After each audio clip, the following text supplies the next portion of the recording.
பாரத கண்டம் தனித்தா இருந்தது, கடல்ல முதந்திருந்தது. கொஞ்சம் கொஞ்சமா வடக்கு நோக்கி நகர்ந்து வந்தது. நிலப்பகுதி நிலமா இருந்தது. இந்த பாரதம் மோதின உடனே அந்த இடத்துல எழுந்த சிகரம் தானே அது. அது வரைக்கும் ஹிமாச்சலம் கிடையாது. அந்த ஹிமாச்சலம் எழுந்தது, அதனால 7 சிகரம்னு சொல்றோம். அதே போலத்தான் திருவேங்கடமும் 7 சிகரம். இது வெறுமை எழுந்தது மட்டும் இல்ல, எழுந்து நம்மை ஏத்தி விடக்கூடிய சிகரம், நம்மை எழுப்பி விடக்கூடிய சிகரம். தான் எழுந்திருக்கிற சிகரம் மட்டும் இல்ல, நம்மளை எழுப்புறதே. நாம எங்கேயோ பூலோகத்துல அனாதி மாயையா சுப்தகான்னு தவித்து கொண்டிருக்கும் போது, வா போதரே என்று சொல்லி புந்தியுள் புகுந்து தன்பால் ஆதரம் பெருக வைத்த அழகனூர் அரங்கமன்னே வான்னு சொல்லி நம்மளை கூட்டின்னு ஸ்ரீவைகுண்டத்துல கொண்டு போய் சேர்த்துடுறது. அதனால 7 சிகரம். ஆக கல்லு, மலை, வரை, குன்றம், வெற்பு, பொறுப்பு, 7 சிகரம் அப்படின்னு இதை போல 7 நாமங்கள், 7 பெயர்கள், பரியாய சப்தங்கள்னு சொல்லுவா. சம்ஸ்கிருதத்துல பரியாய சப்தம்னா ஒரே பொருள், அதுக்கு வெவ்வேறு சொல். இதே போலத்தான் தமிழ்லையும் ஒரே பொருள், அதற்கு வெவ்வேறு சொல். இதை சொல்றதுக்கு அமரா நிர்ஜரா தேவாகான்னு சொல்லி அமரகோஷம்னு ஒரு புஸ்தகம் சம்ஸ்கிருதத்துல உண்டு, தமிழ்லையும் உண்டு. அமரகோ அந்த நாள்ல தொல்காப்பிய காலத்திலேருந்து தமிழுடைய இலக்கண குறிப்பெல்லாம் வாசிச்சோம். ரொம்ப ஆழமான இலக்கணம். பாக்கி எந்த பாஷை எடுத்தாலும் சம்ஸ்கிருத இலக்கணம் வியாக்கரணம் ரொம்ப ஆழமா இருக்கும். தமிழ் நம்ம வியாக்கரணம் நம்ம இலக்கணம் ரொம்ப ஆழமா இருக்கும். பாக்கி எல்லாம் முக்கியமா மொழிக்கு முக்கியத்துவம். ஆங்கிலம்னா வியாக்கரணம் இருக்குமே தவிர அது ஒரு சின்ன புஸ்தகம், நமக்கு ரொம்ப நாளா தெரியும், இவ்வளவுதான் அந்த புஸ்தகம். அந்த புஸ்தகத்தை படிச்சாச்சுன்னு முடிஞ்சது. அதுலயே கூட இது இப்படித்தான், இதுக்கு மேல கேள்வி எல்லாம் கேட்காதீங்க, எந்த எழுத்தை எப்படி வேணா உச்சரிப்போம், அவ்வளவுதான் அவளே போட்டா. அதை கொஞ்ச நேரம் முன்னாடி சொன்னேன், கேள்வி எவ்வளவு கேட்கணுமோ அவ்வளவுதான் கேட்க முடியும். இது ஏன் சுவாமி இந்த எழுத்துக்கு ஆங்கிலத்தில் இப்படி உச்சரிக்கிறீர்களே, இந்த எழுத்தை இப்படி உச்சரிக்கிறீங்களேன்னா, இப்ப ஆமா என்ன பண்ணணுங்குவா. அவ்வளவுதான். இதுக்கே தெரியல, 500-600 வருஷம் பாஷை, இந்த பாஷையை தானா. ஆங்கில நாட்டுல இருக்கிறவள்லாம் ஆங்கிலம் தான் மாத்திரு பாஷை, பிறந்த பாஷைன்னு நினைச்சிக்கவே வேண்டாம். எந்த நாட்டுக்குமே அது சேர்ந்த பாஷை. அந்தந்த நாட்டுக்கு தங்களுக்குன்னு பாஷை இருக்கு. அதை விட்டுட்டு சரி இது ரொம்ப சுலபமா இருக்கு, எல்லாரும் பேசுறாப்புல இருக்குங்கிறதுக்காக சொல்லிட்டா, கலியுகம் முற்ற சுலபமானது தான் நடக்கும், ஆழமானது ரொம்ப நடக்காது. எது எளிதா இருக்குமோ அதை எல்லாரும் பிடிச்சுடுவோம். ஆனா அந்த எளிதா இருக்கிறது பலன் கொடுக்குமான்னு பார்த்தா சுமாராத்தான் கொடுக்கும். ஆனா அதுதானே எல்லாரும் பிடிச்சிக்க முடியுது. பலன் கிடைக்கிறதோ இல்லையோ, நல்ல வஸ்துவா பார்த்து வாங்கி சாப்பிடணும்னா யாரு தேடின்னு போறது? கிடைச்ச வஸ்து வாசல்ல கொண்டு கொடுக்கிற வரைக்கும் கொடுக்குற வஸ்து. முன்னாடி போயான்னு சாப்பிட்டுருந்தோம், இப்ப அது கூட கிடையாது. யாரை கூப்பிட்டாலும் கொண்டு கொடுத்துடுறேன்றா. அதுல என்ன இருக்கு, எந்த நிலையில எது கலப்படமாச்சு, என்ன கொண்டு கொடுத்தான், என்ன இருக்கு ஒண்ணுமே தெரியாது. ஆனா சாப்பிட்டுடுறோம், சாப்பிட்ட உடனே தூங்கியும் போயிடுறோம். அது என்ன போட்டிருக்காளோ ஏது போட்டிருக்காளோ. அதனால அதனுடைய கட்டம் என்ன நட்டம் என்னன்னு தெரியறதே இல்லையோ. ஆழ்வாரான பாசுரத்துல திருவேங்கடமுடையானுக்கு சமர்ப்பிச்சுட்டு தான் சாப்பிடணும். அவர் தான் உலகமுண்ட பெருவாயன், அவர் சாப்பிட்ட மிச்சத்தை தான் சாப்பிடணும் முதல் பாட்டிலேயும் சொல்லிட்டு இருக்கார். உலகமுண்ட பெருவாயா உலப்பில் கீர்த்தி அம்மானேன்னு. அதெல்லாம் இல்லை, எப்படியும் உலகமுண்ட பெருவாயன்னு நினைச்சிட்டு நாங்க சாப்பிட்றத சாப்பிட்றோம்ட்டா.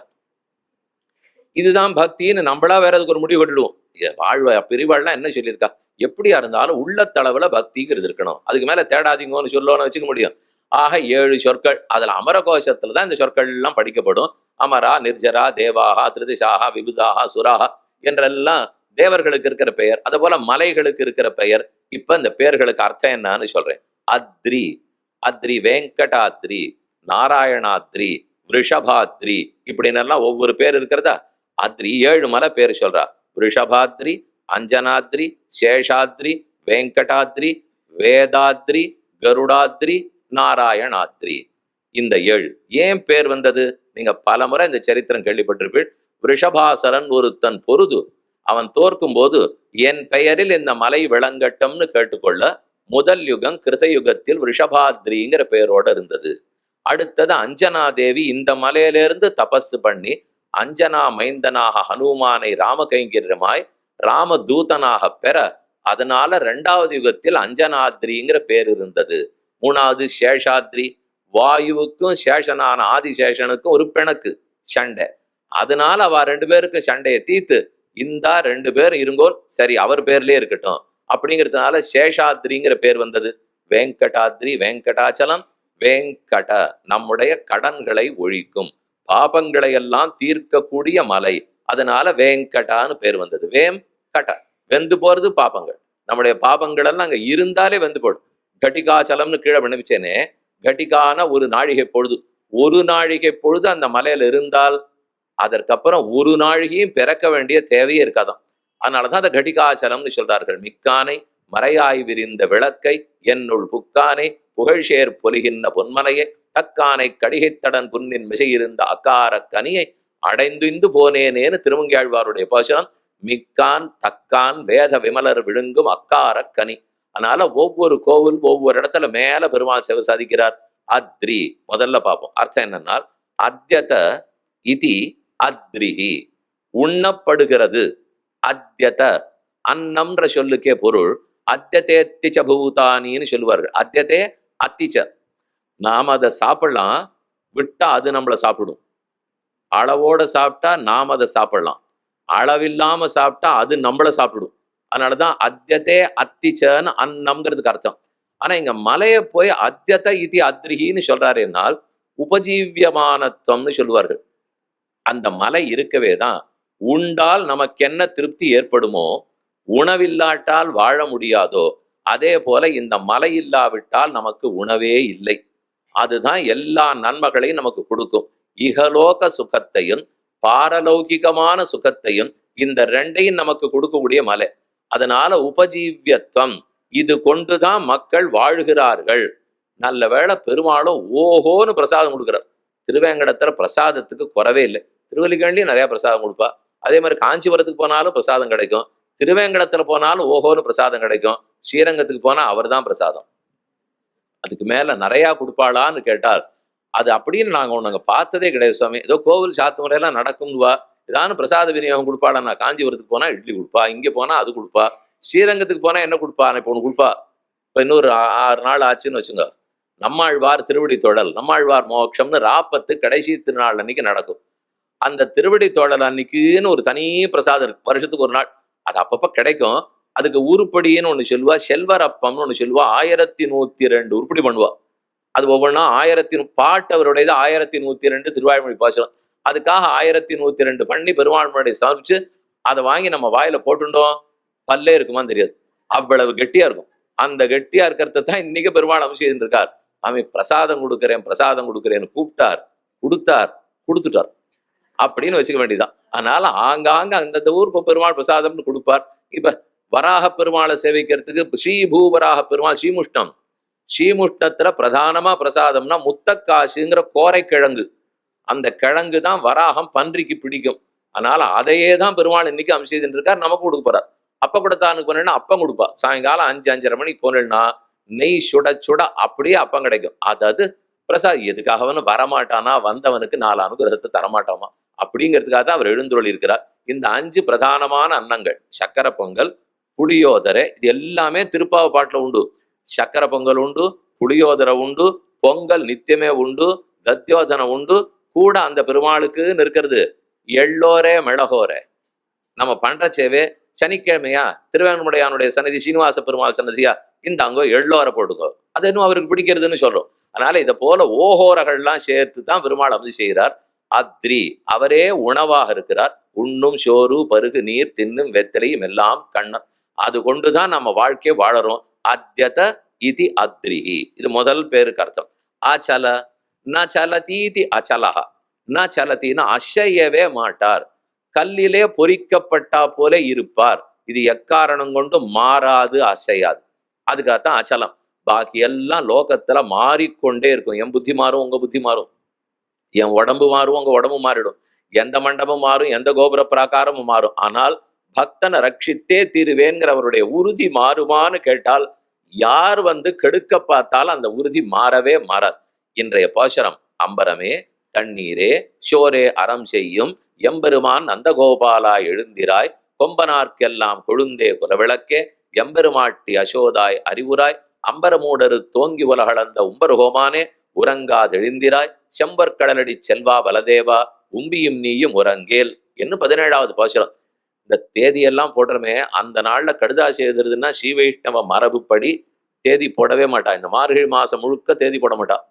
அன்னன்னைக்கு எது நாள் பாட்டோ அதுதான். இப்ப இது விஸ்வாவசு வருஷம், விஸ்வாவசு அம்பரம் அப்படின்னு போட்டு கடுதாசி போட்டேன்னால் இந்த வருஷத்துல மார்கழி மாசத்துல 17ஆம் தேதின்னு அர்த்தம். அப்படிதான் வச்சுக்கணும். இப்ப நாளைக்கு போடுறதுன்னா விஸ்வாவசு உந்துன்னு போடுவா, முதல் நாள் போட்டா விஸ்வாவசு மார்கழின்னு போடுவா. அப்படின்னா எவ்வளவு தூரம் இந்த திருப்பாவையோட மாசத்தோட திருப்பாவை. இந்த 30 நாளைக்கு அது பாதகங்கள் தீர்க்கும், பரமன் அடிகாட்டும், வேதமனைத்துக்கும் வித்தாகும் கோததமிழ் ஐயைந்து மைந்து.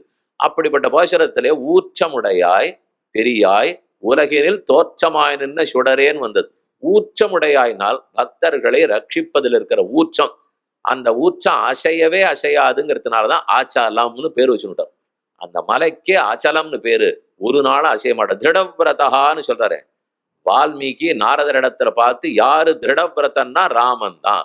கோன்பஸ்மின் சாம்பிரதம் லோகே குணவான் கஷ்ய வீரியவான் தர்மஜ்ய கிருதஜ்ய சத்தியவாக்கியோ திருடவிரதா சாரித்திரேனச்ச கோயுக்தா. திருடமான விரதம் ரட்சித்தே தீர்வேங்கிறது அது ஆச்சலம். அடுத்து கிரி. கிரி சின்ன பேர் கிரின்னு பேர் வச்சுக்கிறாளே. கிரின்னா என்ன? கிரதி இதி கிரகி. கிரதி இதி கிரிகி தாரயத்தின்னு அர்த்தம். கிரதினா தாரயதி, அனைத்தையும் தாங்குவதாக இருக்கும். எல்லாத்தையும் அதான் தாங்கும். பூலோகத்தையும் அதான் தாங்கும், நம்ம எல்லாரையும் அதான் தாங்கும், பக்தியை அதான் தாங்கும், சனாதன தர்மத்தையும் அதான் தாங்கி கொடுக்கும். உலகம் அனைத்துக்கும் அதுதான் தாங்கும். அதனால கிரின்னு சொன்னால் எல்லாவற்றையும் தாங்கக்கூடியது. பகவான் தான் தாங்கிறவர். வியாபனாத்து பரணாத்து சுவாமியாத்து அந்யா பஞ்சதசோதிதா. 15வது அத்தியாயம் புருஷோத்தம வித்யா அவசியம் எல்லாரும் வாசிக்கணும். 18 அத்தியாயமே வாசிக்க வேண்டியதான். அதுல 15வது அத்தியாயம் வாசித்தா தான் கண்ணன் ஆறுன்னே நம்ம தெரிஞ்சுக்க முடியும். புருஷோத்தமன் எம்பெருமான் அத்தோஸ்மி லோகே வேதேச்ச பிரதிதா புருஷோத்தமஹா. நான் தான் லோகத்திலும் வேதத்திலும் புகழப்பட்டிருக்கிறேன் புருஷோத்தமன். காரணம் என்னன்னா ஜெகத்துக்கே காரணம் நான். நான் தான் தாங்கிறவன். நான் தான் எல்லா இடத்திலையும் வியாபித்திருக்கிறேன். இது எங்க உண்டு அர்ஜுனா? முழுக்க நான் தான் வியாபிச்சிருக்கேன். படைச்சது நான் தான், நான் தான் தாங்குகிறேன். அதற்கப்புறம் நம்ம விட ஆறு மேம்பட்டவர் இருக்க முடியும்? புருஷோத்தமன் நான் சொல்லி கொடுக்கிறார். அதனால எங்கும் எல்லா இடத்தையும் தாங்கும் தாரகத்துவம். தாங்குகிறபடியாலே பர்வத கிரின்னு பேர். அடுத்தது அத்ரி அச்சல கிரி. 4வது பர்வதம். பர்வாணி சந்தையா அஸ்ய அஸ்தி இது பர்வதம். மலை தொடர் இருக்கிறபடியால் பர்வாணின்னு சொன்னா மலை தொடர். இது ஒரு மலை மட்டும் இல்லை. சில இடத்துல பார்த்தா ஒரே ஒரு மலை அப்படின்னு இருக்கும். அதை போல இல்லை இது. இது ஒரு மலை தொடர். ஆமா, நாங்களும் பார்த்துருக்கோம். கீழே ஏற ஆரம்பிச்சதுலேருந்து எங்க சுத்தி பார்த்தாலும் வெவ்வேறு மலையா தெரியும். நம்ம எங்க ஏறுறோம் எங்க இறங்குறோம்னு எங்களுக்கு இன்னி வரைக்கும் புரிஞ்சதில்லை. இது 70 வயசுக்காரா 4வது வயசுலேருந்து போயிட்டு இருப்பா, தெரியவே தெரியாது. எங்கேயோ ஏறாப்புல இருக்கும், இறங்குறாப்புல இருக்கும், ஏறாப்புல இருக்கும், இறங்குறாப்புல இருக்கும். எத்தனாவது மலையில நாம இருக்கோம்? இந்த நாள்ல பலகையானு போட்டிருக்கா. அப்ப அறிவிப்பு பலகையும் கிடையாது. ஏறிண்டே இருக்க வேண்டியதான், போயிட்டே இருக்க வேண்டியதான். அது புரியவே புரியாது. மலையில போட்டிருக்கிற பாதையை வச்சுன்னு மட்டும் எங்க ஏறி இருக்கோம் எங்க இறங்கி இருக்கோம் தெரியாது. கொஞ்சம் அதை ஆராய்ச்சி பண்ணுவோம்னு குறுக்க போனோம்னா பக்கத்துல நிறைய புலி சிங்கம்லாம் இருக்கும், பேசிட்டு வரலாம். அதுதான் இருக்கும். அதனால அது நம்ம என்னதுன்னே தெரிஞ்சுக்க முடியாது. அந்த மலையினுடைய தொடர் அது மட்டும் அர்த்தம் இல்லை. இங்க இருக்கிற 7 மலை தொடரை மட்டும் சொல்லல. அந்த மொத்தமே நல்ல மலாங்கிற மலைத்தொடர். முன்னாடி இருக்கக்கூடிய திருவேங்கடம், நடுவுல இருக்கக்கூடிய அகோபிலம், கடைசியில் இருக்கக்கூடிய ஸ்ரீசைலம், இது மொத்தமே ஆதிசேஷனுடைய திருமேனி. ஒரு ஆதிசேஷன் இது மொத்தமா சேனிச்சுருக்கார். அவருக்கு 7 முகம் இருக்கு. அந்த முகப்பகுதி தான் 7 தலையோட இருக்கிற சப்தகிரி, அது திருவேங்கடம். அவருடைய திருமேனி பகுதி இருக்கு, அதுதான் அகோபிலம். அவருடைய வால் பகுதி இருக்கு, இது மொத்தமே மலைத்தொடர். அதனாலதான் திருவேங்கடம், அகோபிலத்துல நரசிம்ம கஷேத்திரம், மேல ஸ்ரீசைல கஷேத்திரம், இதெல்லாம் சேர்ந்து இருக்கிறதுனால வரிசையாக இருக்கிறது.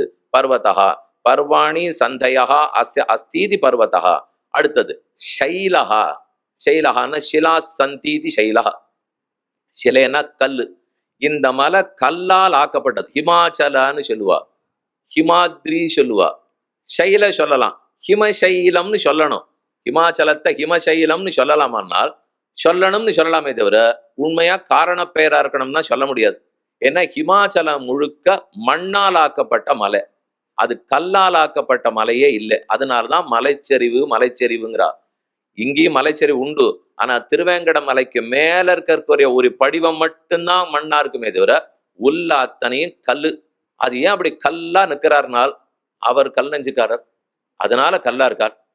நாங்க தான் கல் நெஞ்சுக்காரா, அவரை போய் கல் நெஞ்சுக்காரர்னு சொல்லிட்டீரேனால் நான் எத்தனை தப்பு பண்ணாலும் கை விட்டுட மாட்டேன்னு கல் நெஞ்சோட இருக்காரு இல்லையோ, அதுதான் அவர் கல் நெஞ்சு.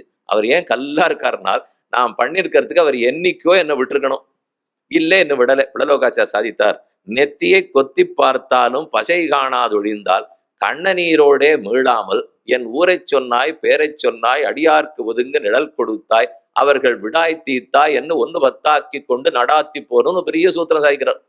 என்னெல்லாம் அவர் என்னைக்கோ விட்டுட்டு போயிருக்கணும். எந்த அப்பா அம்மா பிள்ளை பொண்ணா இருந்தாலும் அப்பா அம்மா போய்த்தானே ஆகணும். ஒரு நாள் பிள்ளை அழுதுதானே ஆகணும். இதுல மாற்றே இல்லை. யார் எப்ப 100 வயசு கூட இருக்கட்டும், 150 வயசு கூட இருக்கட்டும், என்னைக்கோ ஒரு நாள் அவர் போய் தான் ஆகணும். இந்த பிள்ளை ஒரு நாள் அழுதுதான் ஆகணும். அதை போல பெருமானும் பிராட்டியும் பத்மாவதி தாயார், அலமேல் மங்க தாயாரும், திருவேங்கடமுடையானும் விட்டுட்டா என்னை விட்டுட்டு போயிட்டார்கள். அதனால அவர்களுக்கு பிள்ளையான நான் அழறேன்னு எப்பவாவது சொல்லணுமா? சொல்ல வேண்டிய தேவையே இல்லையே. அழவே வேண்டாத உறவு இருக்கிறச்சே நீ ஏன் அழறேங்கிறது? நீ என்னைக்கு உனக்கு மாத்ரு தேவோபவ பித்ருதேவோபவ சொல்ற, அவர் தான் அன்னையாய் அத்தனாய் இருக்கிறார். எனக்கு மாதா பிதாவா பெருமாள் எடுத்துட்டார்னால் இதை கெட்டியா புரிஞ்சுட்டோம்னா அழவே வேண்டாமே. ஏன் அழுவோம்? இன்னொருத்தர மாதா பிதான்னு புரிஞ்சுக்கும் போது தானே. அப்ப இவெல்லாம் மதிக்க வேண்டாம்னு சொல்லிடுற. அவன் ஏற்கனவே ஒன்றும் சொல்லாத இருக்க சேவை மதிக்க மாட்டேங்கிறான். இதுக்கு மேல நீர் வேற இவர்கள்லாம் மதிக்கவே வேண்டாம், நேர பார்த்துக்கோன்னு சொல்லிடுறேனால் அந்த அசைக்க மாட்டாத ஆசையுடன் இருக்கிற பெருமாள் இந்த பெற்றவனை நீ கைங்கரியம் பண்ணுவாய்னு சொல்லி இருக்கிறபடியாலே அவருடைய ஆணைக்காக நான் செய்வேன். இதுதான் பக்தனிடத்தில் இருக்க வேண்டிய உறுதி. ஒரு பெத்தவர் ஒழுங்கா இல்லாதவராகவே இருக்கட்டும், ஒரு கணவன் சரியில்லாமலே இருக்கட்டும், மனைவி சரியில்லாமலே இருக்கட்டும், இருந்தாலும் தர்மசாஸ்திரம் பெருமானுடைய ஆசைப்படி சொல்லப்பட்டது. அதுல இருக்கிறபடிக்கு நடக்கணும்னு சொல்லியிருக்கார். ஆகவே நடப்பேன். ஏன்னா நான் பக்தன். பக்தன் இருந்தா தான் அப்பா அம்மாவை விடவே மாட்டான். பக்தன் இருந்தா தான் யார் உறவுக்காரர்களையும் விடவே மாட்டான். ஏன் விடாத இருக்காருன்னா அதான் பக்தன். பக்தன்னா நித்தியப்படி 3 மணி நேரம் பூஜை பண்ணிட்டு இருக்காருன்னு மட்டும் பக்தன் இல்லை, தர்மத்தின்படி நடக்கிறவன் தான் பக்தன். ஏன்னா ஸ்ருதி ஸ்மிருதிர் மமை வாக்யா ஆக்ஞா சேதி மம துரோகி மத் பக்தோபி அவைஷ்ணவா. யார் ஒருத்தன் ஸ்ருதி ஸ்மிருதியை மீறுகிறானோ அவன் என் பக்தனே இல்லைங்கிறாரு. அப்ப அவர் சொன்னபடிக்கு நாம நடக்கணுமா? நம்ம இட்டத்துக்கு சட்டத்தை ஏற்றிட்டு இருக்க முடியுமான்னா அவர் ஆசை. பக்தன்னா இந்த அடையாளத்தோட இருப்பான். இன்னொரு இடம் சொல்றார், யாரை கண்டு என் பக்தன் பயப்பட மாட்டான், என் பக்தனை கண்டு ஒருத்தரும் பயப்படவும் தேவையில்லைங்கிறார். என் பக்தனை பார்த்து யாரும் பயப்பட வேண்டாம். ஏன்னா அவர் நான் தான் ஒன்றும் சொல்லவே மாட்டார். யாரை பார்த்து இவனும் பயப்பட மாட்டான். ஏன்னா நானே அவன்கிட்ட இருக்கிறதுனாலே யாரை பார்த்து அவன் பயப்படவும் மாட்டான். இப்படி அசைக்க மாட்டாம ரட்சிக்கணுங்கிறதுக்காக இருக்கிறாரா?